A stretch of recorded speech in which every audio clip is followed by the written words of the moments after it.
Hello friends, welcome back to my channel. मैं स्नेहा। आज मैं अडेनियम पे बात करने वाली हूँ कि अभी अडेनियम में हमको कौन कौन से फर्टिलाइज़र दे सकते हैं हम, जिससे इनकी अच्छी ग्रोथ चलती रहे और साथ में आपके प्लांट में फ्लावरिंग भी होती रहे।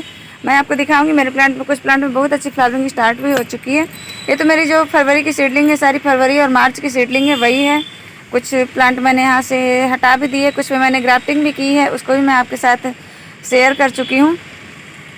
तो अभी का जो टाइम है, क्या हुआ है, बारिश हमारे यहाँ बहुत ज़्यादा हुई है। बारिश के बाद थोड़ा सा मतलब इनको न्यूट्रिएंट्स ज़रूरी होता है, क्योंकि जितना भी वैसे भी मैंने कुछ खास मिलाया नहीं था, थोड़ी थोड़ी वर्मी कंपोस्ट मिलाई थी, ज़्यादा कुछ मिलाया नहीं था इनके पॉटिंग मिक्स में। तो वो भी धीरे धीरे ड्रेन आउट हो गया सारा बारिश के पानी से बह बह कर। तो थोड़ा सा इनको न्यूट्रिएंट्स ज़रूरी है, तो आप उसमें थोड़ा वर्मी कंपोस्ट भी दे सकते हैं। आप चाहे तो आपको डीएपी की जगह ऑर्गेनिक में प्रोम फर्टिलाइज़र मिल जाएगा, उसको ला करके आप उसके ग्रेन्यूल कुछ दे सकते हैं। आधा आधा चम्मच एक एक प्लांट में दे सकते हैं, ऑर्गेनिक होता है। और साथ में बायो ऑर्गेनिक पोटास इस समय दीजिए। अगर आपको फ्लावरिंग चाहिए अच्छी, तो बायो ऑर्गेनिक पोटास बहुत अच्छा काम करेगा। अगर आपने बनाना पिल का ड्राई पाउडर बना के रखा है तो आप उसको भी दे सकते हैं, वो भी बहुत अच्छा काम करेगा। और साथ में आप अगर ये सब चीज़ें आप अवॉइड करना चाहते हैं, आप केमिकल पे जाना चाहते हैं, तो NPK भी काफ़ी अच्छा काम करता है। NPK में आप 19-19-19 का स्प्रे कर सकते हैं।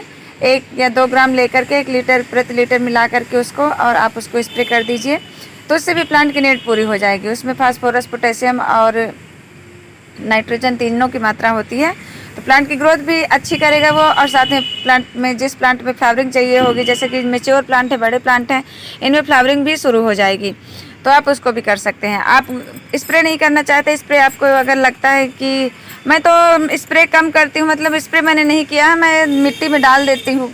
1-2 बार मैंने दिया है मिट्टी में, तो आप मिट्टी में भी डाल सकते हैं। 2 ग्राम ले करके या फिर 1 ग्राम ले करके ही, जैसे प्लांट के हिसाब से, बड़ा प्लांट है तो 2 ग्राम रखिए, छोटा प्लांट है तो 1 ग्राम ही रखिए। और 1 ग्राम मतलब 1 चुटकी से थोड़ा ज़्यादा आता है, उसी हिसाब से, ज़्यादा क्वांटिटी आपको नहीं रखनी है, तो उस हिसाब से आप अपने प्लांट में फर्टिलाइज़र दीजिए। इस समय जो सबसे बड़ी प्रॉब्लम है लीफ येलो होने की, तो लीफ येलो होने से प्लांट को कोई नुकसान ऐसा नहीं होता है। हाँ, प्लांट थोड़ा देखने में कम अच्छा लगता है, तो आप लीफ को इस तरह से हटा लीजिए प्लांट से, जो भी इस तरह से, यानी ये पुरानी होती लीफ होती हैं। ये क्या होता है, कभी कभी तो फंगस ज़्यादा हो जाता है, उसकी वजह से होता है। और जैसे ज़्यादा बारिश के बाद जब बहुत ज़्यादा तेज़ धूप निकलती है, तो इसकी वजह से हो जाता है। तो मेरे गार्डन में यही प्रॉब्लम है, बारिश के बाद धूप बहुत ज़्यादा तेज़ होती है, और उसी की वजह से ये पत्तियाँ देखिए इस तरह से पूरी येलो हो जाती हैं। सभी प्लांट में देखने को नहीं मिलती है, लेकिन कुछ प्लांट में देखने को मिल जाती है।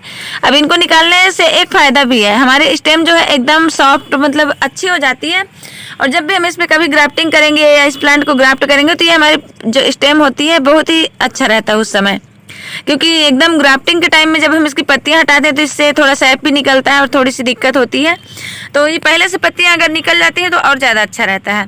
तो अगर आप इस तरह से हेल्दी रखना चाहते हैं तो थोड़ा नाइट्रोजन वाला फर्टिलाइज़र दीजिए। ये मैंने कुछ दिन पहले जो रिपोर्ट की थी वो वाली सीडलिंग है, और वो सारी मेरी मार्च अप्रैल की सीडलिंग मतलब रिपोर्ट की हुई है, तो वो काफ़ी अच्छे हेल्दी हो चुके थे। तो ये मेरे लिए अच्छा है। अगर पत्तियाँ गिर भी जाती हैं तो कोई दिक्कत नहीं है उसमें। और अब बस गमले से हटा लीजिए, गमले में, ताकि कोई फंगस ना लगे इनकी पत्तियों की वजह से, नहीं तो गमले में पड़ी पड़ी सड़ेंगी तो उससे दिक्कत हो सकती है आपके प्लांट में फिर। तो ये चीज़ आपको ज़रूर ध्यान रखना है। फंगीसाइड भी आप देते रहिए, 15 दिन में स्प्रे करते रहिए फंगीसाइड का। तो ये देखिए कितनी सुंदर इनमें फ्लावरिंग स्टार्ट हो चुके हैं। मैंने अभी कुछ ही टाइम पहले इनको फर्टिलाइज़र दिया था, और मैंने इसमें दिया था NPK 19-19-19, और साथ में दिया था मैंने इसमें पोटास दिया था। तो दोनों को मैंने थोड़ा थोड़ा क्वांटिटी में दिया था। और आप देख सकते हैं जितने भी मेरे पिंक वाले फ्लावर हैं, सभी में इसी तरह से फूल आना स्टार्ट हो गए हैं। देखिए कलियां, देखिए पूरे बंचेस में कलियां हैं। एक प्लांट में सीड पॉट भी बन रहे हैं। ये देखिए, ये मेरा हाइब्रिड ग्राफ्टेड अडेनियम है, और इसकी ब्रांच मैंने यहाँ से कट करके 2-3 प्लांट ग्राफ्ट भी किए थे, तो देखिए यहाँ से न्यू सूट्स भी निकल आई है। और इसकी जो ग्राफ्टिंग मैंने की थी वो भी सक्सेस हो चुकी है। तो अभी आप ग्राफ्टिंग भी कर सकते हैं, लेकिन एक चीज़ ध्यान रखना पड़ेगा, जब आप ग्राफ्टिंग करते हैं तो आपकी मिट्टी गमले की अच्छी ड्राई होनी चाहिए, और साथ में जिस प्लांट में आप ग्राफ्ट करने वाले हैं उसकी मिट्टी ड्राई होनी चाहिए, और जिस प्लांट की आप कटिंग लेने वाले हैं उसकी भी मिट्टी थोड़ी सी ड्राई होनी चाहिए। मतलब कि जैसे 2-3 दिन पानी आप ना दें उन प्लांट को जिनकी आपको ग्राफ्टिंग करनी है, और जिस प्लांट में आपको ग्राफ्टिंग करनी है, ये चीज़ भी आपको ध्यान रखना है। और एक चीज़ है, ग्राफ्टिंग करने के बाद भी आपको तुरंत पानी नहीं देना होता है, नहीं तो आपकी ग्राफ्टिंग अनसक्सेस हो सकती है, क्योंकि ज़्यादा मॉइस्चर मिलेगा तो जो हमने ग्राफ्ट किया है वो सड़ जाएगा और वो ख़राब हो जाएगा। तो वो मैंने वैसे बताया है, जब मैंने अपनी ग्राफ्टिंग की वीडियो बनाई है, उस वीडियो को आप चेक कर सकते हैं। अभी लगभग 1 वीक पहले ही बनाई है। तो अगर फूल आपके प्लांट में नहीं आते हैं तो आप ऑर्गेनिक पोटास बेस्ट ऑप्शन है। अगर ऑर्गेनिक आपको नहीं मिलता है तो आप जो रेड पोटास आता है या फिर 05234 NPK आता है, आप उसका भी यूज कर सकते हैं। बस क्वांटिटी आपको वही 1 ग्राम 1.5 ग्राम के लगभग ही लेनी है। तो जैसे बड़ा पॉट है, 10 इंच का पॉट है या 8 इंच का पॉट है, तो आप उसमें 2 ग्राम मिला सकते हैं इसके साइड पे, या तो आप फोलिएज स्प्रे भी कर सकते हैं जब फ्लावर नहीं आ रहे हो तब। जब फ्लावर इस तरह से आ रहे हैं तब आपको कुछ भी डालने की ज़रूरत नहीं है। ज़्यादा फर्टिलाइज़र देंगे तो इसकी जो कलियां हैं वो सूख करके गिर जाएंगी। और देखिए मैं आपको एक चीज़ दिखाती हूँ। मेरे गार्डन में गार्डन में क्या, मेरे घर में चूहे बहुत हो गए हैं और ये हर 2 मिनट में यहाँ पर आता है, पता नहीं कहाँ, अभी तो चला गया। तो चलिए मैं आपको और भी प्लांट दिखा देती हूँ जिनमें सभी में कलियाँ बन चुकी हैं। ये देखिए, इसमें भी मैंने वो फर्टिलाइज़र दिया था, इसमें छोटी छोटी कलियाँ यहाँ से बननी स्टार्ट हो गई हैं, अभी दिख नहीं रहे हैं एकदम से। और इसमें देखिए कलियाँ बन चुकी हैं, ये देखिए। तो थोड़ा सा फर्टिलाइज़र इस समय देना पड़ेगा क्योंकि पूरा फर्टिलाइज़र जो थोड़ा बहुत हमने दिया था वो सारा बारिश से बह करके निकल गया है। ये देखिए ये भी कलियाँ आ गई हैं, इनमें तो फूल भी आ रहे हैं, साथ में सीड पॉट भी बने हुए हैं। हमारे देसी अडेनियम है और जो ग्राफ्टेड अडेनियम है उनमें फिर से कलियाँ बननी स्टार्ट हो गई हैं। और सब में तो नहीं आ रही हैं लेकिन काफ़ी सारे प्लांट में आ रही, इसमें अभी देखिए नहीं आ रही, नहीं बन रही कलियाँ। तो हो सकता है कुछ प्लांट ऐसे भी होते हैं जो 1-2 बार ही फ्लावरिंग करते हैं, क्योंकि अभी काफ़ी टाइम तक इन्होंने फ्लावरिंग की है। बहुत सारे प्लांट जैसे मिस इंडिया हो गया और ये मेरा ये पिंक वाला हो गया, डबल ट्रिपल लेयर वाला, ये भी बहुत ब्लूम्स कर चुका है। येलो वाला भी काफ़ी अच्छा से खिल चुका है और ये भी खिल चुके थे लेकिन ये दोबारा से फिर से फ्लावरिंग कर रहे हैं, क्योंकि यहाँ पे भी एक बार खिले थे, यहाँ सब जगह खिले थे, यहाँ जहाँ से, और दोबारा से न्यू ब्रांच फिर से निकल करके आए हैं तो फिर से इनमें कलियाँ बननी स्टार्ट हो गई हैं। तो कुछ प्लांट ऐसे होते हैं जो लगभग लगातार खिलते ही रहते हैं और कुछ प्लांट ऐसे होते हैं जो थोड़ा टाइम ले करके खिलते हैं।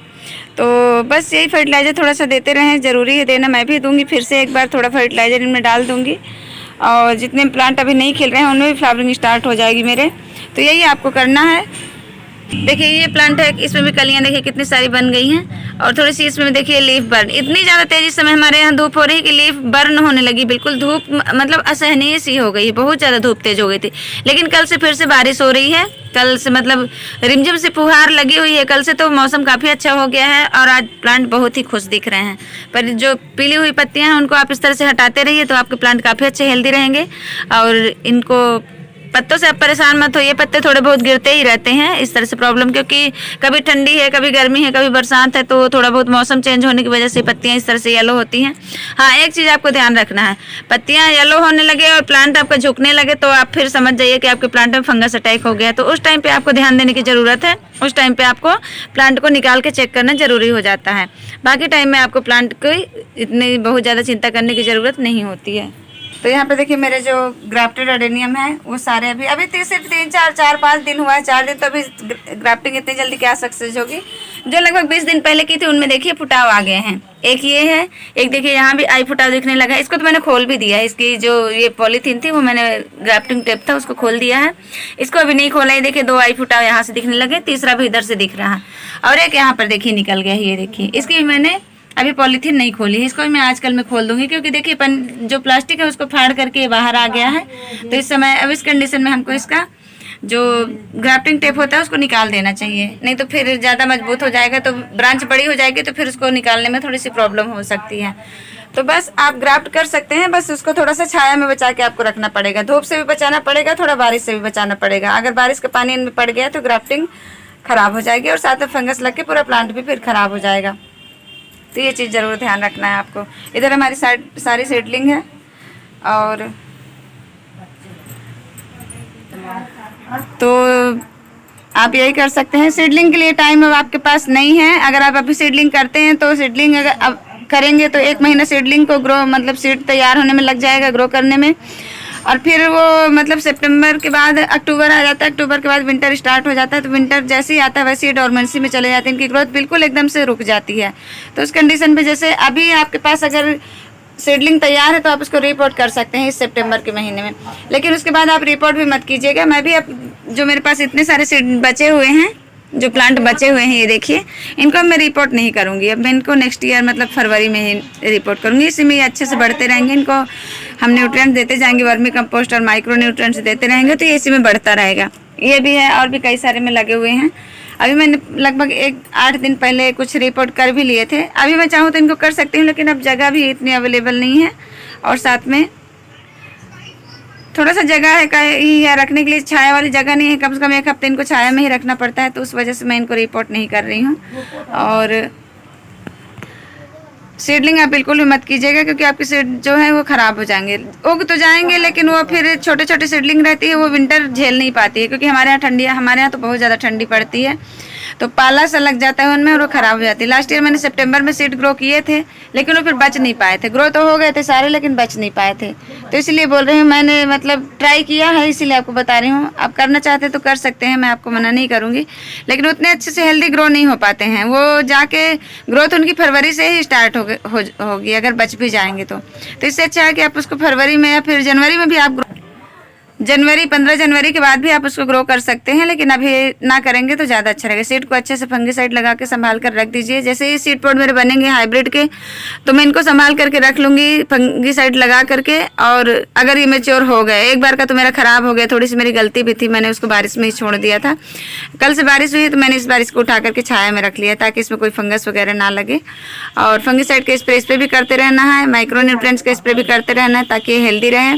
और प्लांट को भी थोड़ा सा माइक्रो न्यूट्रिएंट्स देते रहना है मिट्टी के अंदर भी, जिससे प्लांट को एनर्जी मिले और वो प्लांट अच्छी ग्रोथ कर पाए। अभी तक मैंने इसमें कोई फर्टिलाइजर नहीं दिया है, तो आप इस कंडीशन में भी इसको थोड़ा सा बोन मिल, थोड़ा पोटास और थोड़ा सा माइक्रो न्यूट्रिएंट्स दे सकते हैं जब सीड तैयार हो रहे हों। तो बस इतना ही ध्यान रखते हैं तो आपका अडेनियम इस तरह से खिला हरा भरा प्लांट और खिला हुआ प्लांट आपको मिलेगा। देखिए कितना प्यारा दिख रहा है, इसके फूल कितने प्यारे हैं, बहुत ही ज़्यादा सुंदर सा कलर है, ट्रिपल लेयर का है, काफ़ी ज़्यादा खूबसूरत है। मुझे तो गुलाब से भी ज़्यादा पसंद है, क्योंकि गुलाब में बहुत ज़्यादा झंझट है। गुलाब के इतने नखरे हैं, इतना उसमें फंगस अटैक होता है, फंगस इस पर भी अटैक होता है, लेकिन गुलाब की तरह नहीं। गुलाब तो जब देखो तब उसके पत्ते करले रहेंगे और उसमें थ्रिप्स का अटैक बहुत जल्दी हो जाता है। पर ये एक ऐसा प्लांट है जो लगभग साल के 6 महीने खिलता है, 4 महीने 6 महीने इसमें फ्लावरिंग बहुत अच्छी होती है और उसके बाद चलता भी बहुत अच्छे से है। तो आप अडेनियम ज़रूर लाइए, अभी भी आप नर्सरी से ला करके अपने गार्डन में ऐड कर सकते हैं और रिपोर्टिंग भी कर सकते हैं। रिपोर्टिंग करने के बाद 1-2 दिन पानी मत दीजिएगा और उसके बाद फिर उसको पानी दीजिएगा और थोड़ा 2-4 दिन छाया में रखिएगा। एकदम से डायरेक्ट सनलाइट या फिर एकदम से बारिश में मत रखिएगा, तो प्लांट आपका बहुत अच्छे से चल जाएगा। तो बस थोड़े से ही ध्यान रखना पड़ता है। जब भी आप अडेनियम लगाना शुरू करें तो पहले जो देसी वाले होते हैं उन्हीं से शुरुआत करें। आपको जब नॉलेज हो जाएगा कि अडेनियम किस तरह से तैयार करना है, किस तरह से उनकी देखभाल करनी है, तो आप ग्राफ्टेड वाले को भी बहुत आसानी से अच्छे से रख पाएंगे। तो बस थोड़ी सी केयर करनी होती है, बस इनके बारे में थोड़ा सा नॉलेज होना चाहिए, बस उतना ही काफ़ी है और प्लांट आपका इस तरह से हरा भरा फूलों से खिला हुआ रहेगा। तो बस फ्रेंड्स, मिलते हैं नेक्स्ट वीडियो में नेक्स्ट टॉपिक के साथ, तब तक के लिए बाय।